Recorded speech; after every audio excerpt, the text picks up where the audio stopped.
press and patriots and co-patriots capacity from the Federal Republic of Nigeria civil society members. My name is Comrade Danesi Momo Prince. I am the convener, Citizen for Good Governance, Rule of Law, and Anti-Corruption Initiative. We are here simply today to commend Mr. President, to tell him that yes, your best has not yet been best enough. You are doing your best, but we want the very best. We want a very strong economy. We want the micro and macro economy to be very standard and favorable to all Nigerians. And also, from the military and the paramilitary, you are doing fantastically well, but unfortunately, your best is not yet best enough.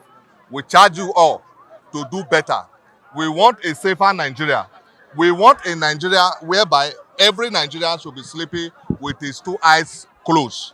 And it's obvious we don't have any other country apart from this, our dear country called Nigeria. We are not citizens of any other country. This is the only country we belong. And we must take everything within us, within the rule of law, to safeguard and to protect our dear nation.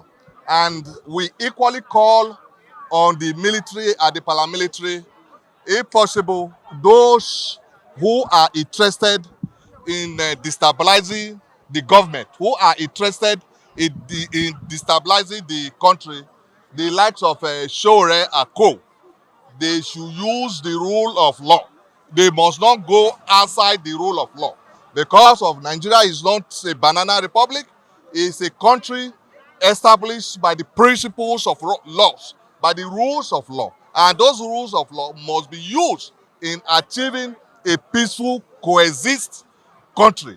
And the DSS, to be particularly, the DG is doing fantastically well, but he should put more effort to put an end to this. We need a safer Nigeria, a better Nigeria, a Nigeria of our dreams. With what we are seeing today, with what they have started, with what the military and the paramilitary have started.